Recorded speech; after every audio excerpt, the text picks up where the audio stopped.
I don't want you guys to look surprised because this is normal when it comes to Africa society. Many African leaders today and their close political associates, the only thing they know is to loot, loot, loot, loot, loot, and loot for their self and unborn generation. They do not really think about the reason why they were elected. They don't think about the future of a country. They just want to lose. In fact, one of those backbones, one of those things they look forward to when running for an election is to amass this level of wealth and power to be able to oppress their brothers and sisters, their citizens. That's the reason why, that is the motivation behind the Black African leader. That's the motivation behind them. It's quite unfortunate, but it's normal. After the coup in Gabon, revolutionaries uncovered suitcases and bags in the outhead president family home, filled with bundles of banknotes, be it dollars, pounds, euro, and CFA, official Gabon currency. Bags of it. So this is normal when it comes to African leaders, most especially the Black nations. It's quite unfortunate. Not just that, guys.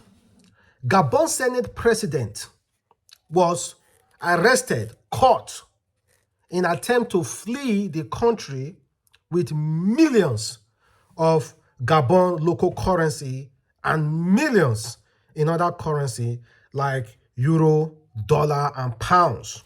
Just check out the video, guys. It's quite unfortunate, but that is the main backward thinking of most African leaders. It's quite unfortunate, guys. And the first video we saw, guess what? That money doesn't belong to Ali Bongo, the president that was recently overthrown.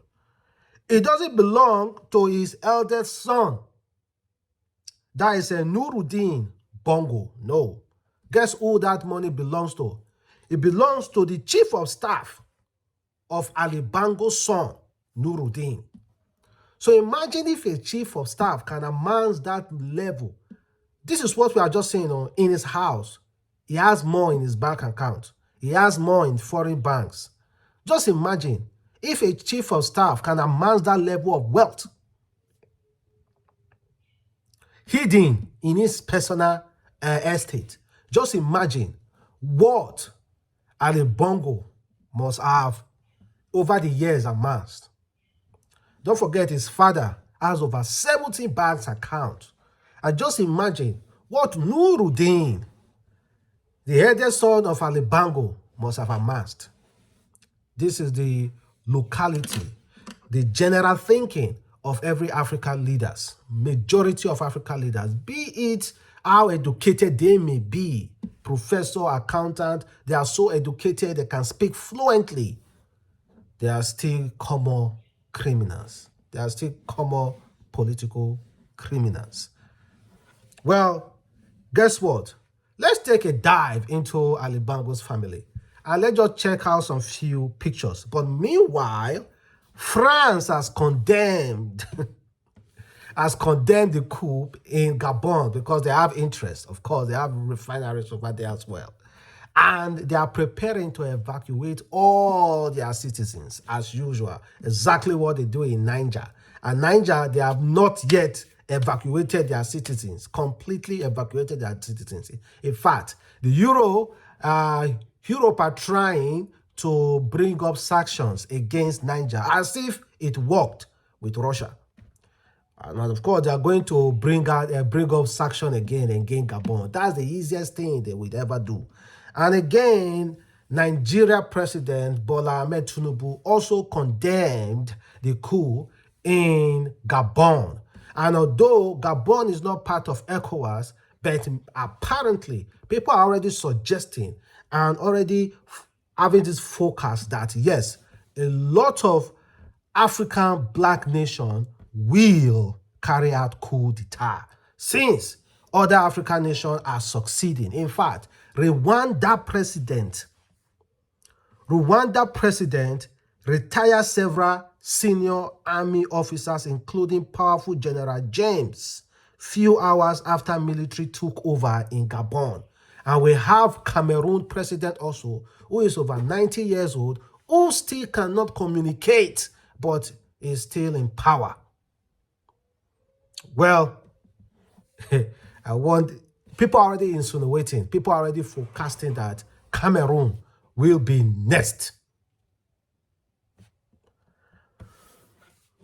Gabon, the president of Gabon, Ali Bongo, has a very lovely family, living in wealth, power, enjoyment.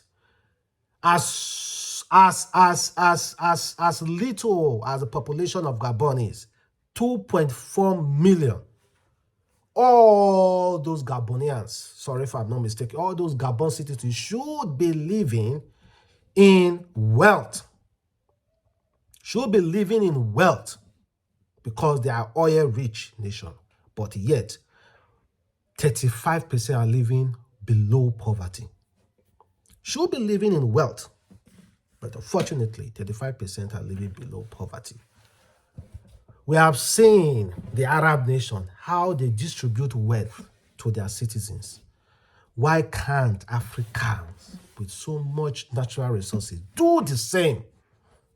No, an African man can never allow his neighbor, his brothers and sisters, his cousins, nephews, distant relatives in his country to have power of being fed. You know, if you are fed, like if you have too many food in your stomach, you will have power to fight. So they must keep the hunger coming. They must keep the hunger flowing so that you won't have strength to fight.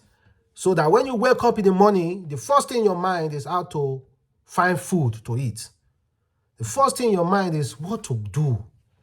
Before 24 hours, you have used all your time to work and work and work without critically thinking about your future.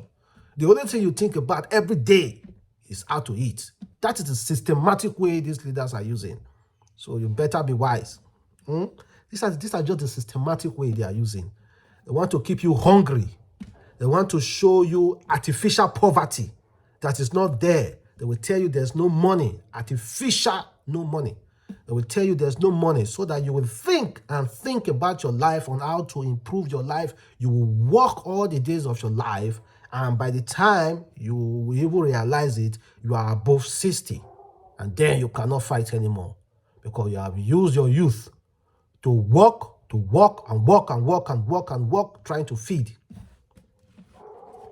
That's exactly the way they think. Ali Bongo is close. He has close allies with France, close ally with Joe Biden. They are the United States of America. They love such leaders.